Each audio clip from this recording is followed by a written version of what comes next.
Tuhan. Kau luar biasa, Engkau indah, kami tahu Tuhan. Kalau hari ini kami bisa datang dan keadaan baik bukan karena kuat dan gagah kami.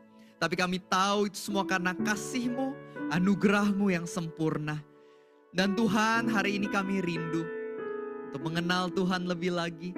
Mengalami kuasa Tuhan. Diubahkan oleh kasih Tuhan. Maka itu Tuhan, hari ini kami minta. Biarlah Tuhan yang jamah hati setiap dari kami. Agar menjadi tanah yang subur.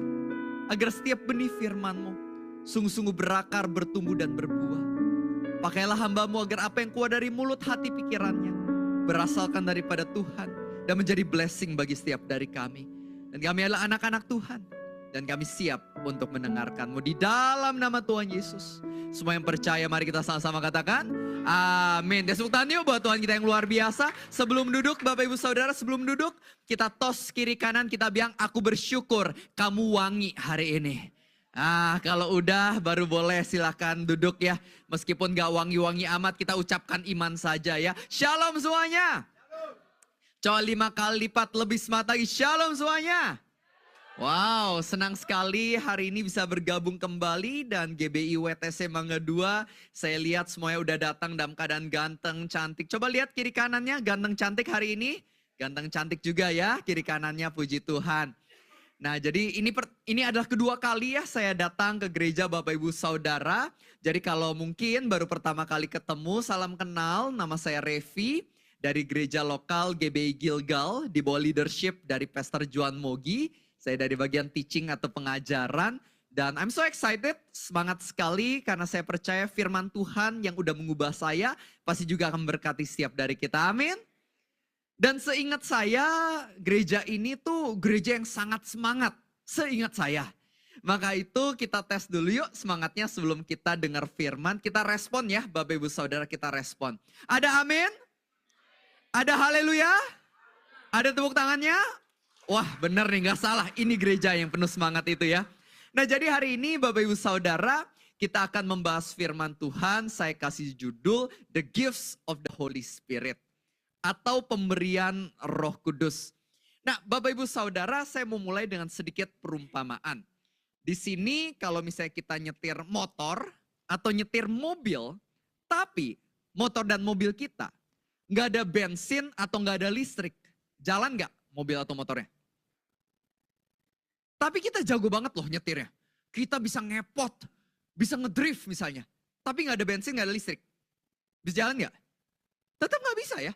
Sejago-jagonya kita nyetir, kalau misalnya kita gak ada bahan bakarnya, tetap gak bisa jalan alat transportasinya.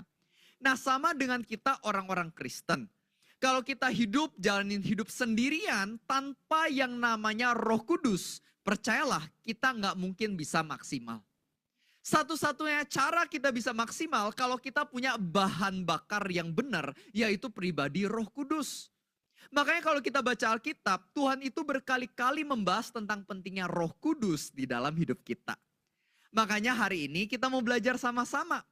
Apa aja sih yang disediakan oleh Roh Kudus buat kita? Dengan harapan semakin Bapak Ibu Saudara sadar benefit atau keuntungan hubungan sama Roh Kudus, semakin kita juga punya antusiasme besar hidup bersama-sama dengan Dia. Semuanya siap untuk belajar? Coba kalau aku tanya siap, semuanya teriak siap ya. Semuanya siap? Kita mulai dengan poin pertama Bapak Ibu Saudara. Poin yang pertama, Roh Kudus adalah pribadi yang mengubahkan. Roh Kudus itu mengubahkan. Ayatnya dari Yehezkiel 36 ayat 27. Di mana Tuhan mengatakan Rohku akan kuberikan kepada kamu. Diam di dalam batinmu. Dan dialah yang akan membuatmu hidup sesuai dengan ketetapanku dan berpegang pada peraturan-peraturanku. Roh Kudus bisa mengubahkan setiap dari kita. Bapak Ibu Saudara, saya mau kasih sedikit kisah nyata. Boleh saya cerita, boleh? Kalau nggak boleh nggak apa-apa, saya tetap cerita juga Bu. Nah, jadi ini sebuah kisah nyata, ada seorang namanya Danny Johnson. Bisa ditampilin di layar. Danny Johnson ini dari usia muda, waktu itu umur 17 tahun, dia ini pacaran sama laki-laki yang salah. Bapak Ibu Saudara pernah nggak pacaran sama orang yang salah? Pernah nggak? Wih, Mungkin ada yang pernah juga ya. Beberapa di antara kita ada yang dulu ya mungkin pernah ya. Makanya kita punya yang namanya mantan. Artinya kan kita pikir dia yang tepat tapi kita salah. Makanya mantan ya kan. Nah Danny Johnson pas umur 17 tahun dia pacaran dan ternyata pacarnya ini suka mukulin dia. Suka pukulin dia dan akhirnya bahkan melakukan persetubuhan bebas dan Danny Johnson hamil di luar nikah. Akhirnya ketika anaknya sudah lahir, si laki-laki ini malah ninggalin Danny Johnson. Jadi Danny Johnson dia kasih anaknya tersebut ke orang lain karena dia merasa dia gak bisa merawat anak. Tapi setelah melakukan kesalahan ini ternyata dia gak belajar dari pengalaman. Dia pacaran lagi sama laki-laki lain yang gak benar juga. Laki-laki ini bawa si Danny Johnson ke Hawaii. Dan singkat cerita laki-laki ini juga mukulin si Danny Johnson. Dan lebih parahnya laki-laki ini suka pinjol. Tahu pinjol gak Bapak Ibu Saudara? Apa itu pinjol? Pinjaman online. Nah parahnya gini, ketika laki-laki ini pinjol, pakainya nama si Danny Johnson. Jadinya Danny Johnson punya banyak utang, padahal bukan dia yang berhutang. Dan laki-laki ini kabur. Jadi Danny Johnson tinggalnya di mobil, nggak punya tempat tinggal di mobil. Kerja sebagai pelayan restoran, mengumpulkan uang cuman demi melunasi hutang-hutang dia yang banyak sekali. Gak cuman itu, tapi dia juga pakai obat-obatan terlarang. Sampai suatu hari ketika Natal, dia sama teman-temannya pergi ke pantai untuk pesta obat terlarang. Besok paginya pas dia bangun, dia merasa dirinya kayak sampah. Dia merasa hidup udah gak ada harapan. Dia keinget 2 bulan terakhir, dia tidur sama 6 laki-laki yang dia gak kenal cuman supaya dapat duit, supaya bisa makan. Dia merasa hidup dia udah gak ada masa depan. Jadi dia pikir udahlah saya mau bunuh diri aja dia pikir. Jadi Danny Johnson masuk ke dalam laut, dia pikir mau bunuh diri, mau menenggelamkan dirinya. Tapi setelah dia masuk ke dalam air itu, tiba-tiba dia mendengar di hati dia, seakan-akan ada yang ngomong, angkat tilammu dan berjalanlah. Ketika dia dengar itu, entah kenapa dia merasa ini tuh Tuhan yang lagi ngomong sama dia. Roh Kudus yang lagi bilang ke dia bahwa dia masih punya harapan buat kehidupan Danny Johnson. Sejak itu entah kenapa dia tuh punya keinginan besar mau berubah. Dan merasa punya kekuatannya. Jadi dia keluar dari air, gak jadi bunuh diri. Dan dia coba bekerja dengan baik dan benar. Dia tinggalin dosa-dosanya dia. Dia mulai bangun usaha dan ternyata usahanya jalan. Dia dapat keuntungan, bisa bayar utangnya sampai lunas. Bahkan saking jalannya bisnis dia. Dia jadi orang yang kaya raya, nulis buku, jadi motivator, jadi orang yang memberkati begitu banyak orang. Dan dia cerita ke orang-orang bahwa saya udah mau bunuh diri. Tapi Roh Kudus mengubah hidup saya. Saya jadi orang luar biasa hari ini. Dia bahkan kasih 90% uangnya donasi ke gereja. Dia cuma hidup dari 10%. Dan dia bilang Roh Kudus yang mengubah hidup saya. And this is a true story, kisah nyata. Dan Bapak Ibu Saudara ketahuilah kalau ini bisa terjadi di dalam hidup Danny Johnson. Begitu pula bisa terjadi di dalam hidup kamu. Apapun keadaanmu, apapun dosamu, apapun masa lalumu, God's mercy is greater than your mess. Roh Kudus bisa mengubah setiap dari kita. Makanya hari ini apapun keadaan kamu tetap percaya. Harapan masih ada. Tuhan masih bisa mengubahkan. Ada amin?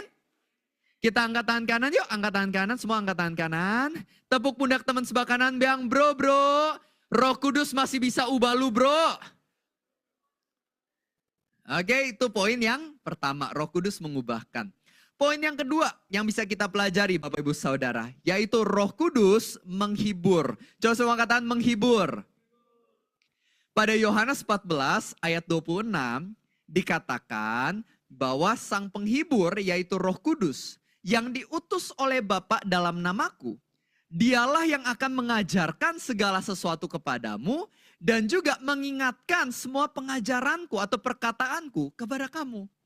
Jadi Roh Kudus ini menghibur, parakletos. Kalau kita lihat translasi aslinya, Bapak Ibu Saudara, menghibur yang dimaksud bukan seperti ini. Aduh kasihan, kamu capek ya. Aduh udah kamu gak usah maju lagi. Udah sini sama aku aja cup, kasihan banget. Bukan kayak gitu. Tapi menghibur yang dimaksud adalah memberikan semangat. Contohnya seperti ini, kamu jangan nyerah. Kamu masih bisa. Ayo melangkah lagi. Masih ada kemenangan di depan sana. Ayo maju lagi, bangkit lagi. Nah itu menghibur yang dimaksud. Jadi menghibur yang dimaksud adalah supaya kita nggak menyerah dan melangkah lagi bersama Tuhan. Itu yang dilakukan oleh Roh Kudus. Bapak Ibu Saudara pernah nggak sih punya pengalaman dalam hidup rasanya udah mau nyerah? Pernah nggak sih? Mungkin ada tantangan, kegagalan, rasanya mau nyerah. Tapi untungnya kita punya Roh Kudus yang terus mengingatkan kita untuk bangkit kembali. Ada sebuah kisah nyata seperti ini Bapak Ibu Saudara. Ada seorang misionaris namanya Digdi. Digdi ini waktu itu dia pergi ke Meksiko, ada sebuah daerah orang-orangnya belum kenal Tuhan. Jadi si Digdi ini ke sana, dia menginjil cerita kebaikan Tuhan, tapi setelah beberapa bulan nggak ada orang yang bertobat, nggak ada yang percaya Yesus. Jadi dia berpikir, ya pelayanan saya sia-sia, nggak ada gunanya. Jadi dia pikir, udahlah saya kembali aja ke negara asal saya. Pelayanan saya nggak ada hasilnya, dia pikir. Tapi ketika si Digdi ini keluar dari rumahnya, dia lihat ke atas bukit ada sebuah salib besar. Jadi si Digdi pas lihat salib itu, dia teringat. Roh Kudus ngomong gini di hati dia. Tuhan Yesus aja ketika datang sebagai manusia, dia gak nyerah tuh. Dia pikul kayu salib itu, dia beneran mati di atas kayu salib, dia menyelesaikan misinya demi menyelamatkan manusia. Kalau Tuhan Yesus aja gak nyerah, masa kamu nyerah? Jadi si Digdi ini mikir, iya juga ya udah deh saya lanjut. Jadi dia lanjut pelayanan. Setiap kali dia merasa lemah, mau nyerah, dia keluar, dia lihat salib itu, merasa dikuatkan kembali. Hingga suatu hari, si Digdi dia mikir gini, udah berkali-kali saya dikuatin sama salib ini. Tapi gak pernah sekalipun, saya tahu ini siapa yang bikin salibnya. Jadi Digdi penasaran Bapak Ibu Saudara. Akhirnya dia naik ke atas bukit ini dan ternyata ketika melihat dari dekat, salib besar ini nyambung sama sebuah hotel. Jadinya dia masuk ke hotel, dia nanya sama stafnya, Pak boleh nggak saya ketemu owner dari hotel ini? Stafnya bilang, oh Bapak udah bikin appointment belum? Belum. Oh kalau belum ada appointment nggak bisa ketemu. Emangnya mau ngapain sih ketemu owner hotel ini? Habis itu si Digdi bilang, oh gak ada apa-apa Pak. Saya cuma mau bilang terima kasih aja buat salib ini. Oh gitu kata stafnya. Oke deh tunggu bentar Pak. Saya panggilin ownernya sebentar, saya nanya ke dia. Dia datang ke ownernya, dia nanya, Pak itu di luar katanya dia mau ketemu ngomongin salib. Bapak punya waktu gak? Terus ownernya bilang, oh ya udah saya ada waktu, boleh deh yuk ketemu. Akhirnya si ownernya ketemu nih sama si Digdi. Pas ketemu si Digdi atau misionaris ini dia bilang, Pak sebenarnya gak ada apa-apa, saya cuma bilang thank you ya Pak buat salib ini. Saya tuh misionaris, udah berkali-kali mau nyerah dalam pelayanan Pak. Tapi tiap kali melihat salib besar yang Bapak bangun ini, saya itu gak jadi nyerah, saya jadi lanjut pelayanan. Jadi saya kesini cuma bilang terima kasih ya Pak buat salibnya. Tiba-tiba si owner hotelnya langsung nangis. Bingung kan si Digdi, ini kenapa nangis gitu kan. Tapi setelah owner hotelnya nangis, tiba-tiba owner hotelnya bilang gini, Pak saya bangun salib ini udah dari 10 tahun yang lalu. Dan pas saya bangun salib ini, itu saya dimaki-maki sama banyak orang. Orang-orang pada bilang, kamu ngapain bangun salib gede gini? So suci amat lu. Saya dimaki-maki Pak. Dan selama 10 tahun saya bangun salib ini, tidak ada satu orang pun yang mengatakan terima kasih atas salib ini. Bapak adalah orang pertama yang mengatakan thank you for the cross. Dan habis itu owner hotelnya nanya lagi, by the way Pak tadi kerjaannya apa? Oh hamba Tuhan, gerejanya di mana Pak? Terus si Digdi bilang, oh itu masalahnya Pak, saya gak ada duit, gak punya bangunan gereja. Terus tiba-tiba owner hotelnya bilang gini, oh kebetulan Pak di sebelah saya punya gedung kosong gak kepake, Bapak pakai aja buat jadi gereja Bapak. Nah sejak itu si Digdi ini jadi punya bangunan gereja sendiri. Dan singkat cerita pelayanannya berkembang, akhirnya punya 3 cabang dan jemaatnya bertumbuh memberkati banyak orang sampai hari ini. Kasih tepuk tangan yuk buat Tuhan kita yang luar biasa. Nah apa sih pesan moral yang bisa kita ambil dari kisah ini? Bahwa ketika kita Berjalan bersama Roh Kudus tuh bisa ingetin kita buat gak nyerah di tengah perjalanan. Kalau misalnya kita menyerah di tengah perjalanan, kita gak akan melihat penggenapan janji yang Tuhan udah sediain buat hidup kita. Makanya hari ini kalau Roh Kudus ingetin kita, don't give up, jangan nyerah. Marilah tetap melangkah. Jangan sampai kita berhenti di tengah jalan, karena kita gak percaya bisikan Roh Kudus yang mengatakan bangkit lagi. Maka itu yuk kita angkat tangan kiri, semuanya angkat tangan kirinya, angkat tangan kirinya. Tepuk pundak teman sebelah kiri, bilang sis, jangan nyerah dulu sis. Apapun keadaan ekonomi kita jangan nyerah, apapun kesehatan kita jangan nyerah. Meskipun pelayanan kita kelihatan belum ada buah, jangan nyerah. Poin yang ketiga yang bisa kita pelajari, poin yang ketiga. Roh Kudus memberikan hikmat, coba semua katakan hikmat. Pada Yohanes 16 ayat 13 dikatakan bahwa Roh Kudus, Roh kebenaran, dialah yang akan membawa kita kepada seluruh kebenaran. Saya pengen memberikan 3 pertanyaan Bapak Ibu Saudara. Kita coba jawab sama-sama ya 3 pertanyaan ini ya. Pertanyaan pertama seperti ini. Bapak Ibu Saudara tahu yang namanya Adam nggak? Adam tahu Adam? Tahu Adam? Adam tahu? Tapi bukan yang kumisan suaminya Inul Daratista itu bukan ya. Itu Mas Adam bukan yang itu. Adam yang saya maksud tuh yang di kitab Kejadian. Tahu ya? Adam di kitab Kejadian ya. Nah, Adam di kitab Kejadian punya puser enggak? Ayo, bingung ya? Enggak ada di Alkitab Pak, mana saya tahu ya kan? Oke, jangan emosi dulu, jangan emosi ya, tahan dulu. Itu pertanyaan pertama. Pertanyaan kedua. Siapa Presiden Indonesia tahun 2400? Siapa Bapak Ibu?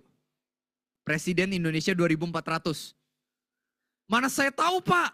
Oke tenang, kita nggak tahu, nggak apa-apa. Pertanyaan ketiga. Kalau kita beli nih ya, buku fisika anak SMA. Saya kasih ke Bapak Ibu. Ada 100 soal nih, soal fisika, 100 nomor. Bapak Ibu kerjain. Bisa bener nggak 100 nomor itu semua? Bisa nggak? Gak bisa lah Pak, 1 nomor aja belum tentu saya bisa isi Pak. Gitu ya. Nah intinya apa sih? Masa lalu kita nggak sepenuhnya ngerti. Masa depan kita nggak sepenuhnya ngerti. Masa sekarang aja kita juga nggak sepenuhnya ngerti. Pengetahuan kita sangat terbatas.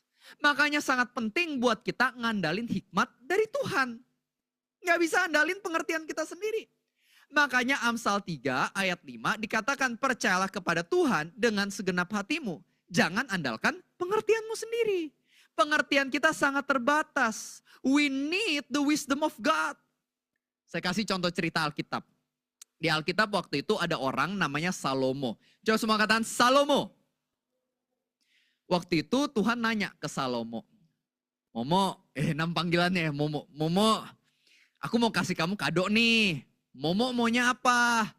Nah habis itu Salomo bilang, Tuhan saya ini mimpin bangsa Israel, umatmu besar banget. Kalau andalin kekuatan saya nggak bisa, saya butuh hikmat dari Tuhan. Kata Tuhan, bagus Mo, permintaan kamu keren. Oke, saya kasih. Akhirnya Tuhan kasih hikmat buat Salomo sesuai permintaan dia. Nah gak lama kemudian muncullah kasus pertama. Datang 2 ibu-ibu nih. 2 ibu-ibu datang bawa komplain. Nah biasa nih kalau 2 ibu-ibu udah berdebat, masalah besar Bapak Ibu. Jadi 2 ibu-ibu ini datang, ibu pertama bilang gini, Raja, aku sama dia tuh tinggalnya satu rumah. Saya punya bayi, dia juga punya bayi. Nah, singkat cerita, pada suatu malam si ibu ini tidurnya itu break dance. Jadi kepala ke kaki, kaki ke kepala. Pokoknya gak jelas deh tidurnya. Saking gak jelasnya, bayi dia ketiban sama diri dia sendiri. Bayinya meninggal. Tengah malam, dia ambil mayat bayinya. Dia tukar sama bayi saya yang masih hidup. Dan ngaku-ngaku bayi yang masih hidup itu bayi dia, padahal bayi saya. Ibu yang satu lagi bilang, bohong Raja, gak kayak gitu kejadiannya. Ini bayi beneran punya saya. Bingung kan? Zaman dulu kan belum ada tuh tes DNA, gitu-gitu kan belum ada ya kan. Nah anggapannya Raja Salomo dan orang-orang pada bingung juga, ini bayinya siapa jadinya. Tapi karena Salomo punya hikmat dari Tuhan, Salomo bilang ke hambanya, ambil pedang saya. Bu, gini aja Bu, biar adil, biar fair, kita belah 2. Ibu dapat setengah, ibu dapat setengah. Salah satu ibunya bilang gini, wah raja ide bagus tuh. Iya biar fair, belah aja jadi dua. Tapi yang satu lagi bilang, raja jangan. Daripada dibelah dua, mending kasih aja deh buat ibu itu. Yang penting bayinya tetap hidup. Ketika Raja Salomo dengar ini, dia bilang, saya tahu siapa ibunya. Berikanlah bayi ini kepada dia yang punya belas kasihan. Dan di sana Alkitab mencatat orang-orang semuanya pada terpukau. Mereka bilang, wow, coba semua bilang, wow. Kayak gitu orang-orang ya. Mereka bilang karena Raja Salomo punya hikmat yang berasalkan daripada Tuhan. Nah sama halnya dalam hidup kita. Banyak hal di dalam hidup kita nggak tahu keputusan yang benar yang mana. Kita butuh hikmat dari Tuhan. Supaya keputusan kita bisa lebih tepat. Saya kasih contoh. Ini pengalaman yang terjadi di gereja saya. Waktu itu ada seorang jemaat. Jemaat ini tuh punya hobinya itu pelihara yang namanya hewan burung. Tahu ya hewan burung yang bisa nyanyi itu? Ya, dia suka pelihara nih. Nah singkat cerita, koleksi burungnya ini pokoknya ada seekor burung yang dia sayang banget. Ini jatuh sakit Bapak Ibu Saudara. Nah buat seorang kolektor burung yang jatuh sakit ini nih sangat menyakitkan buat hati dia. Jadi dia berdoa, Tuhan saya harus ngapain ya? Nah tiba-tiba Tuhan kasih hikmat. Manusia kalau minum obat kan bisa sembuh. Hewan burung kalau dikasih obat juga bisa sembuh. Jadi akhirnya dia racik obat sendiri. Dengan pengertian yang dia punya, dia racik obat sendiri dan dia kasih ke hewan burungnya tersebut. Dan ternyata hewan burung ini beneran sembuh. Nah akhirnya singkat cerita dia doa lagi, dia merasa Tuhan kasih hikmat. Itu kan di Facebook ada banyak tuh grup-grup pecinta burung. Tawarin aja ke mereka obat yang kamu bikin. Akhirnya dia tawarin. Guys, saya punya seekor burung nih sakit, dikasih obat bikinan saya sembuh. Kalau kamu punya hewan burung juga yang sakit, mau gak nih cobain obat saya? Ternyata banyak yang tertarik, banyak yang pesen, banyak yang beli. Dan tahu gak, omsetnya bukan sekedar ratusan ribu, bukan sekedar jutaan, bukan sekedar puluhan juta. Tapi sampai M-an loh omsetnya jualan obat burung bikinan dia tersebut. Nah apa sih pesan moral yang bisa kita petik? Pesan moralnya, kalau mau kaya jual obat burung. Enggak lah ya bukan itu ya. Pesan moralnya adalah ya kalau kita pengen mengambil langkah yang tepat, nanya ke Tuhan dulu. Orang ini juga di dalam hidupnya nggak pernah kebayang, nggak pernah punya mimpi bisnis jualan obat burung, nggak pernah kepikir. Tapi ketika dia minta hikmat dari Tuhan, dia diberikan tuntunan yang sebelumnya dia nggak pernah sangka-sangka. Nah sama halnya di dalam hidup kita Bapak Ibu Saudara. Kita semua butuh hikmat dari Tuhan. Maka itu sebelum ambil keputusan usaha, nanya dulu sama Tuhan. Sebelum pilih pasangan, nanya dulu sama Tuhan. Sebelum mengarahkan anak-anak kita, doa dulu sama Tuhan. Dan Tuhan bisa berikan kita hikmat yang kita butuhkan. Amin. Kita angkat tangan kanan yuk, angkat tangan kanan, angkat tangan kanan. Tepuk pundak teman sebelah kanan, bilang bro, nanya dulu sama Tuhan bro. Oke, itu poin yang ketiga ya. Poin yang keempat Bapak Ibu Saudara yang bisa kita pelajari. Poin yang keempat adalah Roh Kudus memimpin kita. Roh Kudus memimpin kita. Pada Roma 8 ayat 14 dikatakan bahwa orang-orang yang dipimpin oleh Roh Allah, ia adalah anak Allah. Roh Kudus itu memberikan pimpinan untuk kita setiap harinya. Pertanyaannya, kita dengerin atau enggak? Di Alkitab, di Kisah Para Rasul, waktu itu diceritain gini. Waktu itu Filipus, salah satu murid Tuhan juga, dia lihat ada kereta kuda yang lagi lewat. Dan Alkitab mencatat isinya ini, itu pemimpin dari Ethiopia, baru aja habis ibadah di Yerusalem. Dan di kereta dia lagi baca kitab Nabi Yesaya waktu itu. Terus tiba-tiba Alkitab bilang Roh Kudus memimpin Filipus untuk pergi menjumpai kereta kuda itu. Akhirnya Filipus taat. Dia jalan sebelah kereta kuda itu dan dia ajak ngobrol nih si petinggi Ethiopia ini. Bos, lagi baca apa bos gitu ya. Nah habis itu si pemimpin Ethiopia bilang, ini nih kitab Nabi Yesaya. Ngerti gak bos? Mana ngerti kalau gak ada yang jelasin. Kamu ngerti gak? Ngerti. Ya udah deh kamu masuk, ajarin saya. Akhirnya Filipus masuk ke kereta kuda dan ngajarin petinggi Ethiopia ini soal kitab tersebut. Ngajarin tentang Tuhan Yesus dan singkat cerita. Pemimpin Ethiopia ini jadi percaya sama Tuhan Yesus dan minta dibaptis. Sehingga mereka berhenti kereta kudanya dan detik itu juga dibaptis terima Tuhan Yesus waktu itu. Nah saya berandai-andai seandainya waktu itu ketika Roh Kudus pimpin Filipus dan Filipus nggak mau, mungkin aja pemimpin Ethiopia itu nggak akan mengenal pribadi Tuhan Yesus pada hari itu, mungkin aja. Tapi untungnya Filipus mau taat sama pimpinan Roh Kudus. Dia beneran samperin, beneran ngomong, akhirnya orang itu diubahkan. Nah saya percaya begitu pula dalam hidup kita.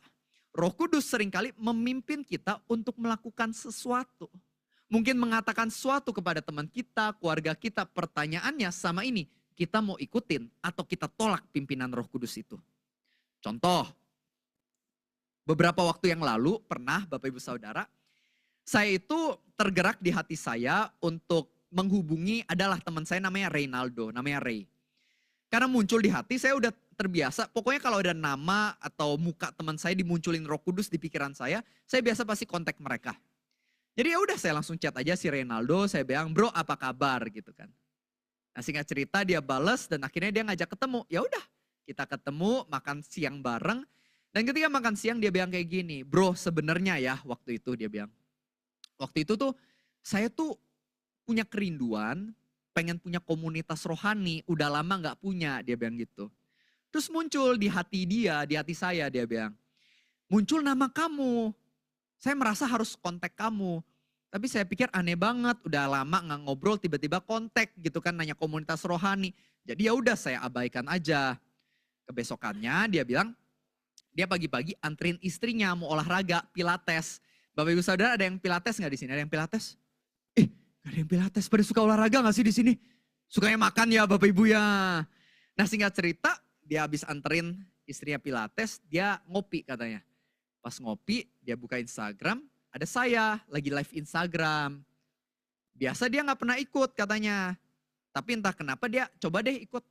Pas dia ikut live Instagramnya, pas banget. Saya lagi bahasnya soal komunitas rohani. Muncul lagi di hati dia, hubungi Revi. Tapi dia pikir enggak lah, aneh gak usah. Dia tetap abaikan, gak kontak saya. Siangnya tiba-tiba saya yang kontak dia duluan. Apa kabar? Di sana dia merasa gak salah lagi nih, harus ketemu. Makanya dia akhirnya ngajakin saya makan. Nah di situ dia bilang, boleh gak saya ikut komunitas rohani kamu? Akhirnya dia ikut komunitas saya dan sampai hari ini dia dimuridkan dan bertumbuh di komunitas bersama-sama dengan saya. Dan di sana saya mikir, untung loh saya chat dia. Untung saya ikutin pimpinan Roh Kudus. Kalau saya waktu itu abaikan, mungkin teman saya ini gak akan dimuridkan dengan baik sama saya hari ini. Tapi untungnya saya mau taat. Nah sama halnya dalam hidup Bapak Ibu Saudara. Kalau Roh Kudus udah pimpin kamu taat atau enggak? Contoh ya, saya kasih satu contoh lagi. Ini kisah nyata. Di Amerika ada seorang pendeta namanya Pastor Wayne Cordero. Waktu itu Pastor Wayne dia lagi nyetir mobil hari Minggu. Mau datang ke gereja buat khotbah. Ketika di tengah perjalanan lagi nyetir, itu jalanan ada yang namanya sampah-sampah berserakan. Jadi botol-botol bekas alkohol itu berserakan di mana-mana. Dan anggapannya di area tersebut beda ya. Mungkin kalau kita di Indonesia jalanan kotor itu udah biasa. Nah di Amerika di daerah itu gak biasa. Biasanya tuh jalanan bersih sekali. Jadi kotor gitu, banyak sampah di mana-mana. Pastor Wayne kesel di hati. Ini siapa sih buang sampah sembarangan gitu kan. Dan tiba-tiba Roh Kudus taruh di hati dia, kamu ke sana, kamu bersihin sampah-sampahnya. Pastor Wayne gak mau, dia bilang loh Tuhan, itu kan bukan sampah saya, ngapain saya yang bersihin, saya gak mau. Akhirnya dia lanjut aja nyetir terus, nyampe ke gereja, dia khotbah. Dan setelah dia selesai khotbah, dia balik lagi nyetir pulang ke rumah kan. Ketika dia nyetir lewat jalan yang sama, sampah-sampahnya masih berserakan, masih sama. Muncul lagi di hati dia, Roh Kudus ngomong, kamu bersihin. Dan dia pikir sama, ngapain gue bersihin, bukan sampah saya, gak mau. Akhirnya udah, dia nyetir sampai ke rumah. Dan setelah sampai ke rumah, Roh Kudus masih ngomong di hati dia, kamu balik lagi ke sana, kamu bersihin. Akhirnya karena dia merasa, aduh ini Tuhan rasanya ngomong terus, ya udah deh, dia putar balik, dia kembali ke area tersebut, dia bawa kantong plastik, dia masukin sampah-sampah tersebut. Dan singkat cerita dia bersihin, bersih lagi jalanannya. Beberapa hari kemudian, pas di gereja, Ada sepasang suami istri datang ke dia dan bilang gini, Pastor Wayne, kita udah ambil keputusan mau berjemaat di gereja kamu. Pastor Wayne bilang, oh puji Tuhan, puji Tuhan. Kenapa mau gereja di sini Bapak Ibu gitu. Dan habis itu suami istri ini ngomong seperti ini, karena kami lihat Pastor Wayne di pinggir jalan waktu itu. Kami lihat Pastor Wayne itu masukin botol-botol sampah ke kantong plastik. Terus Pastor Wayne bilang, itu tapi bukan saya minum loh. Dia bilang, iya kita tahu bukan Pastor Wayne yang minum. Kami tahu itu bukan sampah kamu. Tapi itu yang membuat menurut kami itu luar biasa. Kami tahu itu bukan sampah kamu. Tapi kamu mau membersihkan sampah-sampah yang sebenarnya bukan milik kamu sampahnya. Dan kami percaya kalau kamu aja bisa beresin sampah orang lain di pinggir jalan. Begitu pula jemaat yang besar ini yang datang dengan masalah dan sampah mereka. Meskipun itu bukan masalah dan sampah kamu, kami percaya engkau akan menjadi pendeta yang rela membantu kami untuk menyelesaikannya. Maka itu kami mau berjemaat di sini. Ketika Pastor Wayne taat sama pimpinan Roh Kudus, di sana ternyata Roh Kudus punya rencana yang luar biasa. Nah begitu pula dalam kehidupan kita Bapak Ibu Saudara, ketika Roh Kudus memimpin kamu di hati kamu, please jangan abaikan suara itu. Percaya, taat, lakukan dan kamu lihat pada akhirnya Roh Kudus akan mengadakan keajaiban lewat kehidupan kamu. Amin. Kita angkat tangan kiri yuk, angkat tangan kiri, angkat tangan kirinya. Tepuk pundak teman sebelah kiri bilang, sis, ikutin suara Roh Kudus sis. Ya, itu poin yang keempat Bapak Ibu Saudara. Poin yang kelima, poin terakhir yang bisa kita pelajari hari ini. Roh Kudus memberikan kita kuasa. Coba semua katakan kuasa. Kisah Para Rasul 1 ayat 8 dikatakan bahwa engkau akan menerima kuasa ketika Roh Kudus turun ke atas kamu. Dan engkau akan menjadi saksiku di Yerusalem, Yudea, Samaria, bahkan sampai ke ujung bumi. Bapak Ibu Saudara, ini adalah sebuah kisah nyata dan boleh saya minta pemain keyboard untuk bantu saya. This is a true story. Jadi waktu itu ada seorang anak kecil yang memiliki Down syndrome, namanya adalah Jonathan. Dan di negara mereka, di Sweden, anak-anak Down syndrome ini seringkali dipandang rendah. Seringkali anggapnya anak-anak Down syndrome itu diaborsi oleh orang-orang yang ada di Sweden. Tapi orang tua dari Jonathan ini kenal Tuhan. Makanya mereka memutuskan mau memelihara Jonathan. Dan Jonathan juga dari kecil itu aktif ikut yang namanya gereja. Nah singkat cerita waktu itu Jonathan umurnya masih sekitar SD. Dan sekolah mereka ini lagi ngadain aktivitas. Di mana para anak-anak itu dibawa ke tengah jalan raya, ke tengah kota. Untuk berlatih yang namanya menyeberang jalan, beli makanan, minuman, di supermarket dan lain-lain. Jadi para guru ini mengajarkan bagaimana anak-anak ini bisa melakukan aktivitas di tengah kota. Nah singkat cerita, si guru waktu itu lagi mimpin anak-anak ini untuk menyeberang jalan. Dan ketika lagi menyeberang jalan, tiba-tiba Jonathan di tengah jalan dia berhenti. Dan dia bernyanyi dengan suara yang sangat keras tentang sebuah pohon yang umurnya 100 tahun yang ada di tengah sebuah kebun. Ketika mendengar lagu ini, gurunya bingung, ini lagu apa? Karena gurunya juga gak pernah dengar lagu ini. Kan biasa kan kita dengar kan lagu Justin Bieber, Taylor Swift gitu ya. Ini lagu apa? Gak pernah dengar gitu. Nah singkat cerita tiba-tiba ada seorang wanita datang kepada guru ini. Dan dengan air mata yang bercucuran dia bilang kepada guru ini. Bu, kenapa anak ini menyanyikan lagu itu? Dan si ibu guru mengatakan saya juga gak tahu kenapa nyanyi lagu itu. Kenapa emangnya? Dan wanita ini bilang, Bu, saya ini adalah orang yang punya depresi berat. Jujur aja hari ini sebenarnya saya udah mau bunuh diri. Tadi pagi saya doa ke Tuhan, saya bilang gini, Tuhan kalau engkau beneran ada dan engkau beneran sayang sama saya, kasih saya tanda supaya saya gak jadi bunuh diri. Saya pengen hari ini mendengar lagu yang saya sukain pas saya masih kecil. Yaitu tentang sebuah pohon umur 100 tahun di tengah kebun. Dia minta tanda ini karena menurut dia mustahil lah lagu ini diputar di sebuah tempat karena udah jadul sekali lagunya. Gak mungkin ada yang bisa nyanyiin, gak mungkin diputar di mana-mana, dia pikir gitu.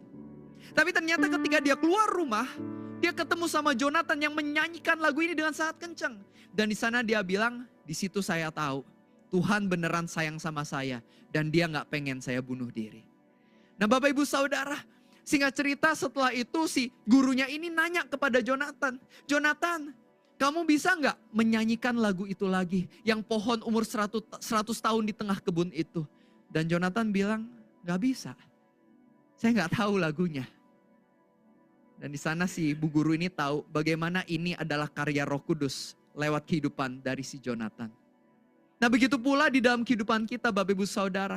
Kalau misalnya Tuhan bisa menggunakan seorang anak Down syndrome seperti Jonathan untuk melakukan sesuatu yang ajaib yang bisa membuat orang mau bunuh diri nggak jadi bunuh diri. Saya percaya begitu pula setiap dari kita Roh Kudus bisa memberikan kuasa yang sebelumnya kita nggak miliki.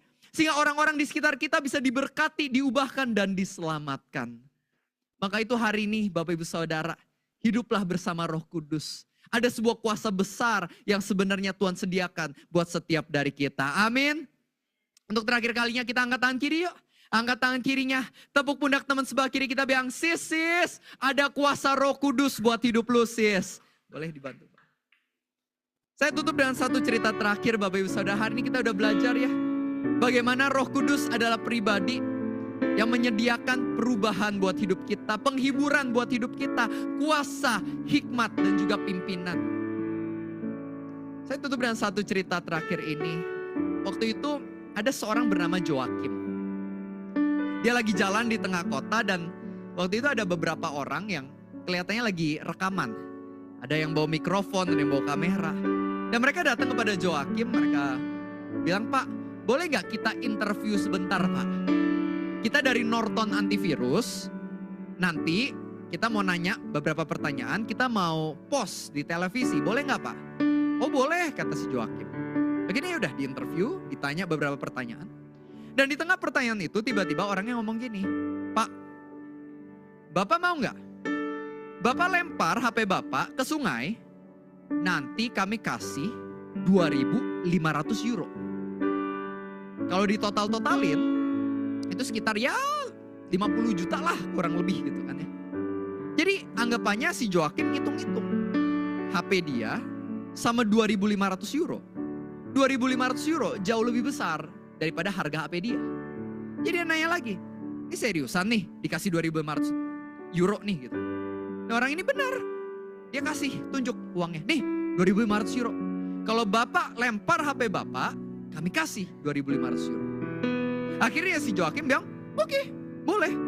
Dia lempar HP-nya ke dalam sungai dan dia beneran dapat 2.500 euro. Wah, dia senang banget. Ketika pulang dia penuh sukacita, dia cerita kepada istrinya. Nah, singkat cerita Bapak Ibu Saudara, beberapa bulan kemudian iklannya keluar, muncul di televisi. Ketika dia nonton, si Joakim kaget. Kenapa? Karena ternyata yang ditawarin 2.500 euro ini bukan cuma dia. Ternyata ada begitu banyak orang yang ditawarin. Mau nggak lempar HP? Kita kasih 2.500 euro. Tapi ternyata semua orang yang ditawarin jawabannya enggak, no, nggak mau, ogah. Semuanya pada nolak. Makanya pada nggak dapet tuh 2.500 euro. Baru di terakhirnya ketika si Joakim yang ditawarin, dia bilang oke, boleh. Dan akhirnya dia beneran dapet waktu itu. Nah ketika saya dengar cerita ini, saya jadi berpikir aja. Seringkali sama ya. Kayak kehidupan kita manusia. Roh Kudus sebenarnya ditawarkan kepada semua orang. Bukan cuma orang-orang tertentu, melainkan semua orang disediakan dan ditawarkan Roh Kudus oleh Tuhan. Tapi masalahnya ternyata nggak semua orang mau menerima Roh Kudus. Nggak semua orang mau punya hubungan keintiman sama Roh Kudus. Begitu banyak orang yang tidak mengalami penghiburan, perubahan dan kuasa karena mereka sendiri yang tolak Roh Kudus. Karena mereka merasa dosa mereka lebih baik, kehidupan mereka lebih baik, kesibukan mereka lebih baik. Makanya mereka nolak Roh Kudus terus. Hari ini Bapak Ibu Saudara, aku pengen ingetin kepada setiap dari kita. Bahwa apapun yang kamu miliki hari ini, hidupmu gak akan pernah lengkap jika kamu hidup tanpa Roh Kudus. Roh Kudus adalah pribadi yang kita butuhkan. Kalau Anda pengen berubah karaktermu jadi lebih baik, ya hubungan sama Roh Kudus. Kamu pengen hidupmu jadi berkat, kamu butuh Roh Kudus. Kamu pengen melihat masa depan terindah bagi hidupmu, milikilah hubungan sama Roh Kudus. Dan berita baiknya, sebelum kita yang mau punya hubungan sama Roh Kudus, Roh Kudus yang udah terlebih dahulu pengen banget punya hubungan sama setiap dari kita. Maka itu hari ini doa saya hanya satu, simple dan sederhana. Mulai hari ini kita bilang, Roh Kudus, saya mau punya hubungan sama kamu. Saya mau punya keintiman sama kamu. Saya nggak mau hidup sendirian lagi. Saya tahu hidup yang penuh kemenangan adalah hidup yang bersama-sama dengan pribadi Roh Kudus. Amin. Kita tepuk tangan yuk buat Tuhan kita yang luar biasa. Kita pejamkan mata Bapak Ibu Saudara. Kita mau tutup dalam doa. Bapak yang baik, kami bersyukur, thank you. Kalau Roh Kudus Kau telah mengasihi kami. Kau terus mengajak kami untuk memiliki keintiman dengan-Mu. Bapak Ibu Saudara, jika firman hari ini menyentuh hatimu, boleh nggak kita sama-sama letakkan tangan kanan kita di dada dan pribadi lepas pribadi kita ambil waktu buat ngobrol sama Roh Kudus. Mungkin ada berapa di antara kita yang tahu sama ini kita hidupnya jauh dari Roh Kudus.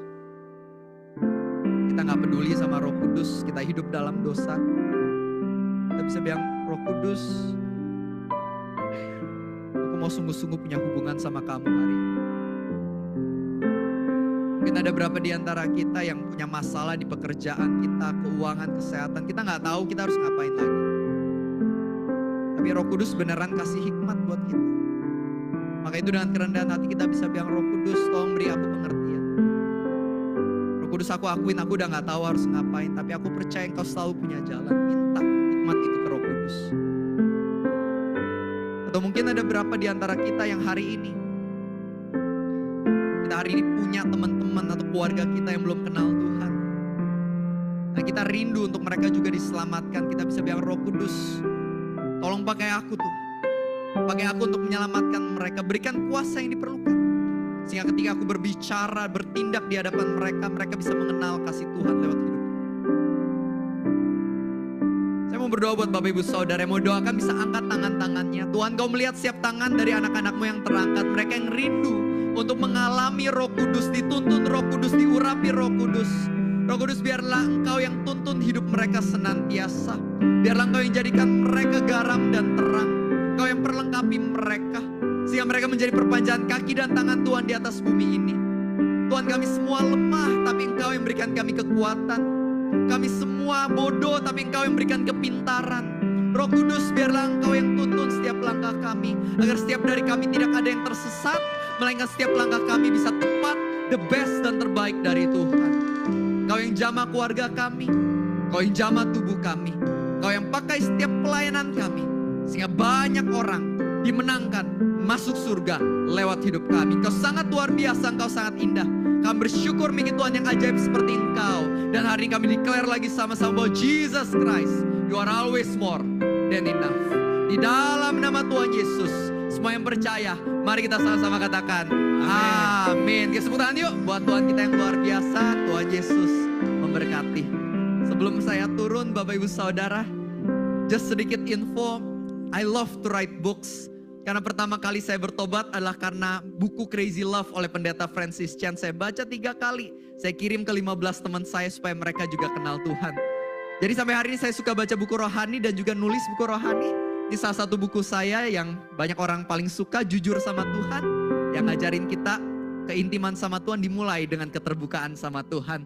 Saya bawa berapa jika ada yang mau, tapi ini satu gratis giveaway. Buat yang mau boleh langsung ke depan aja, boleh ambil silakan. Tuhan Yesus memberkati ya Pak, God bless you.